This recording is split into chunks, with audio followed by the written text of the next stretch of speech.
Hello दोस्तों, कैसे हैं आप सब। जैसा कि मैंने अपने अगले वीडियो में बताया साधारण ब्याज के बारे में, तो आज हम जो बताने वाले हैं वो क्या है, क्रय मूल्य और विक्रय मूल्य। क्रय मूल्य के बारे में हम जानते हैं, यहाँ क्रय मूल्य का फार्मूला और विक्रय मूल्य का फार्मूला क्या होता है, तो उसके बारे में हम बताने वाले हैं। तो यदि हमारे चैनल पर आप नए आए हैं तो हमारे चैनल को सब्सक्राइब करें और बेल आइकन जरूर दबाएं, जिससे कि हमारे नए नए वीडियो आप तक जरूर पहुंचे। क्योंकि हम जो बता रहे हैं आपको शायद छोटे क्लास से लेकर बड़े क्लास, पूरे क्लास के लिए है।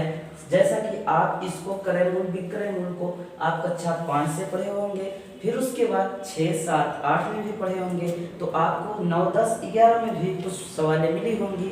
और उसके बाद यदि आप 12 पास कर लेते हैं तो उसके बाद भी आप अगर किसी वनडे एग्जाम की तैयारी करते हैं तो आपको इन सवालों का या इन फार्मूला या सूत्रों का आपको जरूरत पड़ती है। तो यहाँ देखते हैं कि क्रय मूल्य और विक्रय मूल्य क्या होता है। तो क्रय मूल्य में होता है कास्ट प्राइस, जिस भाव से किसी चीज को हम खरीदते हैं उसी को हम क्या कहते हैं, क्रय मूल्य कहते हैं। और जिस भाव से हम किसी चीज को या सामान को बेचते हैं उसी को हम क्या कहते हैं, विक्रय मूल्य कहते हैं। उसी को इंग्लिश में क्या कहते हैं, सेलिंग प्राइस। आप हमारे वीडियोस पर हिंदी में भी और इंग्लिश में भी पढ़ सकते हैं। तो हम यहाँ इंग्लिश हिंदी दोनों पढ़ाते हैं, तो आप हमारे चैनल को जरूर सब्सक्राइब करें। तो आप देखिए कि जैसे लाभ बराबर, हमारा लाभ को हम इंग्लिश में क्या कहते हैं, प्रॉफिट कहते हैं। प्रॉफिट बराबर फार्मूला जो होता है वो क्या होता है, विक्रय मूल्य माइनस क्रय मूल्य। और विक्रय मूल्य बराबर जो फार्मूला होता है, विक्रय मूल्य बराबर क्रय मूल्य प्लस लाभ होता है। और उसके बाद क्रय मूल्य बराबर जो फार्मूला होता है, विक्रय मूल्य माइनस लाभ होता है। प्रतिशत लाभ मतलब होता है कि यहाँ परसेंटेज की बात कर रहा है, तो परसेंटेज की बात कर रहा है तो हम इसे प्रतिशत लाभ या ऐसे भी चिन्ह को लगा सकते हैं, या हम उसको प्रतिशत लिख भी सकते हैं। प्रतिशत लाभ बराबर जो हमारा फार्मूला होता है वो लाभ गुणे 100 अपॉन क्रय मूल्य होता है। तो हम इसी को अब इंग्लिश फॉर्म में लिखेंगे तो हम इसी को कुछ शॉर्ट फॉर्म में भी लिख सकते हैं। जैसे कि यहाँ प्रॉफिट P बराबर, इसको हम विक्रय मूल्य को यस P से लिखते हैं, माइनस क्रय मूल्य को हम क्या लिखते हैं, C इंटू P, अर्थात इसको CP भी कहा जाता है और इसको SP भी कहा जाता है। अब उसी प्रकार विक्रय मूल्य को SP बराबर CP प्लस P होता है। P हमारा यहाँ जो है प्रॉफिट लाभ अकेले की बात की गई है। तो और देखिए, जैसे क्रय मूल्य CP बराबर SP प्लस SP माइनस यहाँ प्रॉफिट होता है। फिर उसके बाद यहाँ लाभ प्रतिशत प्रॉफिट परसेंटेज बराबर जो फार्मूला होता है वो क्या होता है, P इंटू 100 अपॉन CP। यही हमारा क्या होता है, फार्मूला होता है, अर्थात इसको हम शॉर्ट फॉर्म में इसी प्रकार लिखते हैं। तो यहाँ लाभ बराबर अभी आपने देखा, और उसके बाद और वीडियो में पूरे बने रहिए, क्योंकि अभी तो हम फार्मूले बता रहे हैं, उसके बाद आपको हम सवाल भी बताएंगे। तो यहाँ लाभ बराबर हमने बताया, अब यहाँ हानि बराबर हम देखते हैं। तो यहाँ हम देखते हैं हानि बराबर फार्मूला क्या होता है। तो हानि बराबर जो होता है, हानि को हम किससे लिखते हैं, लॉस। यहाँ लॉस बराबर क्रय मूल्य माइनस विक्रय मूल्य होता है। विक्रय मूल्य बराबर क्रय मूल्य माइनस हानि होता है, और क्रय मूल्य बराबर विक्रय मूल्य प्लस हानि होता है। और उसके बाद हानि प्रतिशत बराबर हानि गुणे 100 बटे क्रय मूल्य होता है। अब इसी को हम क्या करते हैं, शॉर्ट फॉर्म में लिख लेते हैं। तो जैसे लॉस बराबर CP माइनस SP होता है। और उसके बाद यहाँ शॉर्ट फॉर्म में हम जैसे CP या SP बराबर CP माइनस लॉस और उसके बाद Cp बराबर हम फिर से फार्मूला Cp बराबर लिख सकते हैं। तो Cp बराबर जो हमारा फार्मूला होता है वो Sp प्लस क्या होता है, लॉस होता है। और उसके बाद लाभ प्रतिशत, यहाँ L परसेंटेज, L से हम क्या लिखते हैं, लॉस लिखते हैं। लॉस परसेंटेज बराबर L गुणे 100 बटे क्या हो जाता है, Cp। यही हमारा क्या होता है, हानि बराबर सूत्र होता है।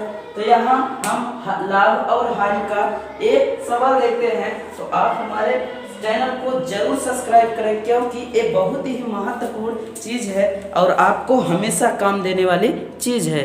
तो चलिए देखते हैं हम एक सवाल। यहाँ सवाल देखते हैं जैसे दिया है। सबसे पहले सवाल में एक दुकानदार एक सिलाई मशीन रुपया 850 में खरीद कर 1020 रुपए में बेचता है। ज्ञात कीजिए दुकानदार को कितने प्रतिशत का लाभ हुआ। तो ज्ञात कीजिए कि दुकानदार को कितने प्रतिशत का लाभ हुआ। तो सबसे पहले हम देख लेते हैं यहाँ क्या किया, सवाल में दिया है क्रय मूल्य बराबर दिया है। क्रय मूल्य कितना है हमारा 850 रुपए। अब देखते हैं कि क्रय मूल्य और विक्रय मूल्य किसे कहते हैं। तो जैसे मान लीजिए किसी चीज को जब खरीदा जाता है तो उसे हम क्या कहते हैं, क्रय कहते हैं। जैसे मान लीजिए कोई साइकिल हमने 5 रुपए में खरीदा और तो वो हमारा क्या हो गया, क्रय मूल्य हो गया। अब उसी को हमने 10 रुपए में बेच दिया तो हमारा क्या हो गया, विक्रय मूल्य हो गया। तो यहाँ सिलाई मशीन को खरीद रहा है, कितने रुपए में खरीद रहा है, 850 रुपए में। तो ये हमारा क्या हो गया, क्रय मूल्य। अब यहाँ देखेंगे विक्रय मूल्य हमारा कितना है, 1020 रुपए। विक्रय मूल्य हमारा कितना है, 1020 रुपए। तो अब देखिए सवाल में क्या कह रहा है, बेच देता है। ज्ञात कीजिए दुकानदार को कितने प्रतिशत लाभ हुआ, कितने प्रतिशत को लाभ हुआ। तो पहले हमें क्या ज्ञात करना है, पहले लाभ ज्ञात करना है। लाभ ज्ञात कर लेंगे तभी तो हमको लाभ प्रतिशत ज्ञात हो जाएगा। तो अब यहाँ देखिए लाभ बराबर, अभी हमने फार्मूला बताया था, लाभ बराबर विक्रय मूल्य माइनस क्रय मूल्य होता है। तो यहाँ विक्रय मूल्य हमारा कितना दिया है, 1020 रुपए माइनस और क्रय मूल्य कितना दिया है, 850 रुपए। तो इसको हम क्या करेंगे, इसमें घटा लेंगे। तो यहाँ 0 में 0 को घटाएंगे तो 0 बचेगा और 2 में 5 को नहीं घटाएंगे तो नहीं घटेगा। तो यहाँ हासिल ले लेता, 12 में से 5 को घटाएंगे तो यहाँ 7 बचेगा। यहाँ 9 में से 8 को घटाएंगे तो यहाँ कितना बचेगा, 1। यहाँ हमारा लाभ बराबर जो आ गया, लाभ बराबर 170 रुपए हो गया। तो अब हम लाभ प्रतिशत वाला फार्मूला लगाते हैं। तो लाभ प्रतिशत बराबर, अभी हमने लिखा था लाभ प्रतिशत बराबर लाभ गुणे 100 बटे में क्रय मूल्य था, क्रय मूल्य। तो यही हमने फार्मूला लिखा था। तो अब इसी पे हमारा लाभ कितना मिला है, 170 रुपए। तो 170 रुपए हमने यहाँ लाभ रखा। फिर उसके बाद 100 बटे क्रय मूल्य हमारा कितना दिया है, 850 रुपए। तो यहाँ 0 से 0 को हम काट देंगे। फिर उसके बाद 17 एकम 17, 17 पचे 85।